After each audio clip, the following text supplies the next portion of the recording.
Coach White?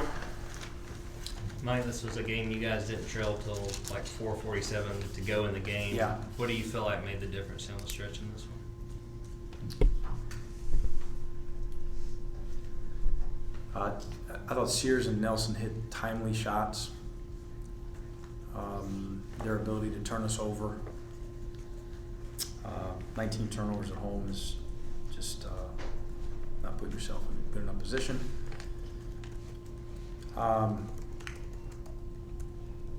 Transition defense, setting our half-court defense in the second half was ineffective. We just did a poor job off of free throws, off of makes, off of misses.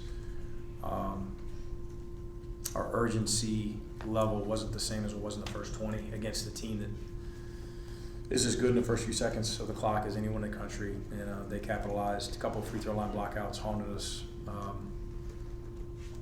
But a couple Sears threes in the right corner at the top of the key late were huge shots, and I thought he was fantastic defensively as well. As all those guys were, particularly in the second half. But as well as we played defensively in the first half, we just weren't as sharp in the second 20, and you can't beat a good team with that type of effort defensively. Mike, was there any common thread between this and Tennessee, how they closed out that win?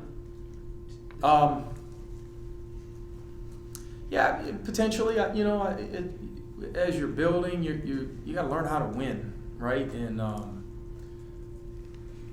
those two games had some similarities in that you're playing with a lead in front of an electric environment, and there's a lot of emotion in the building, and then all of a sudden they hit some. You hate saying they hit tough shots, right? Because you take away something from the opposition. But Sears did step up and hit a couple like daggers, and we didn't respond well enough, especially with the empty possessions offensively that we had. It took the air out of the building a little bit. The environment in the building was obviously more of a factor in the first half because of the way that we were playing. And it can't be all about defending at a really high level when you're making jump shots. It's something that we'll continue to preach with this current team and moving forward with this program.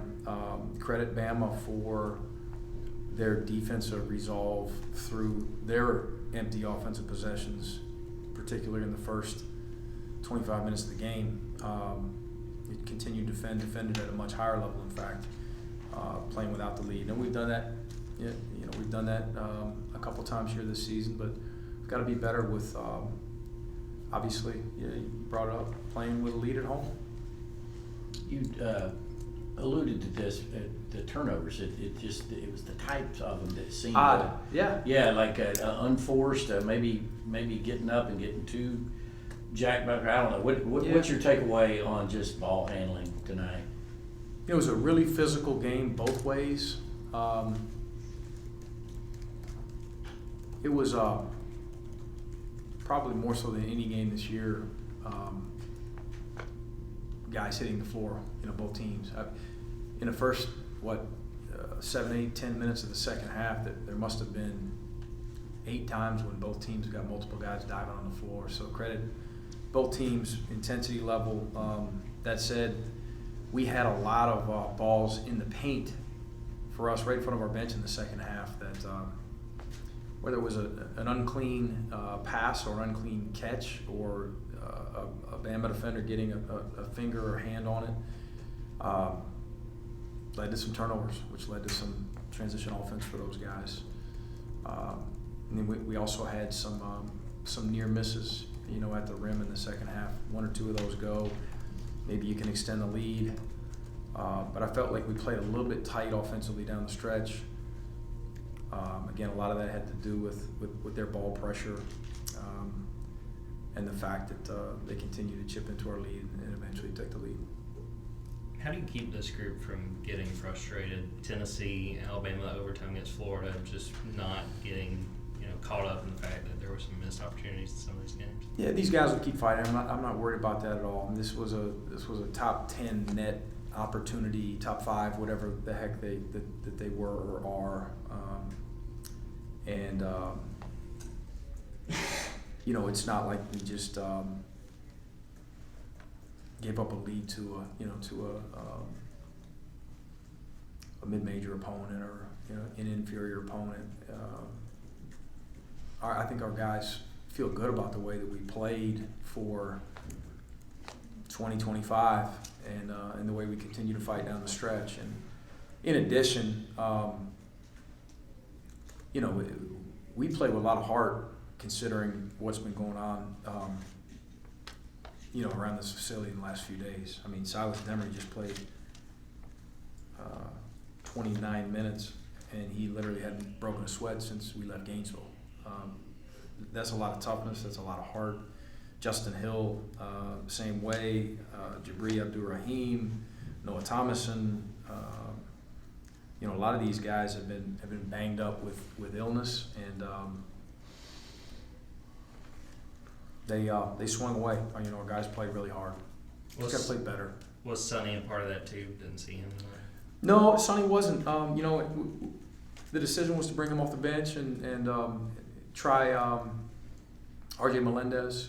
Coming off his best game, thought RJ played well again tonight, and just one of those decisions where we rode the guys, played 9 instead of 10. Decided on Dylan.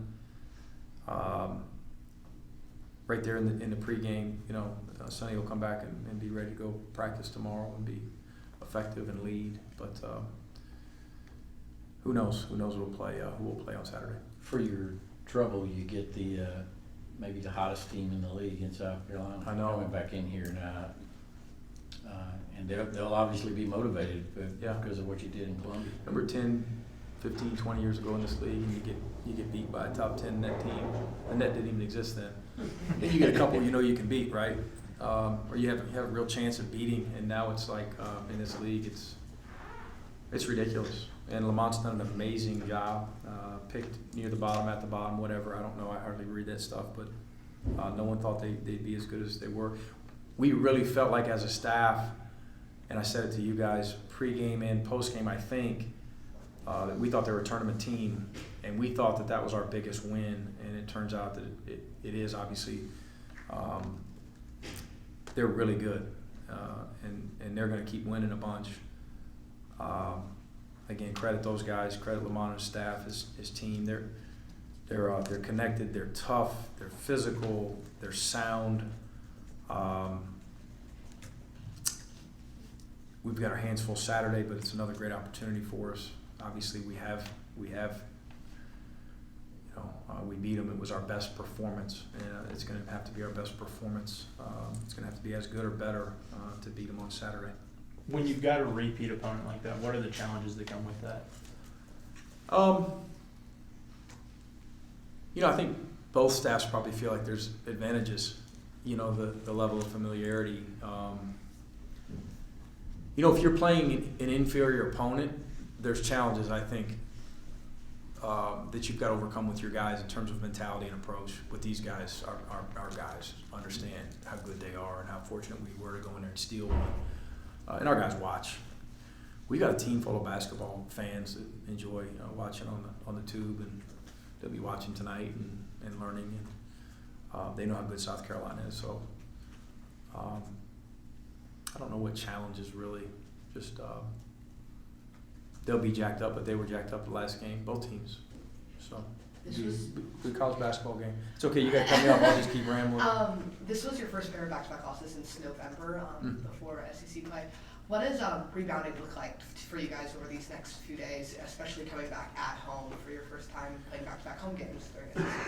Yeah, we got to get healthy. We've got to hydrate. We've got to sleep. Especially 4 or 5 of these guys.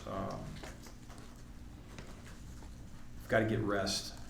It'll be more of a mental approach tomorrow, and then Friday we'll get after a little bit, but it'll be abbreviated because here we go again. 1 o'clock tip on Saturday, and we're going to need every ounce of energy that we can get to guard those guys and to generate some offense.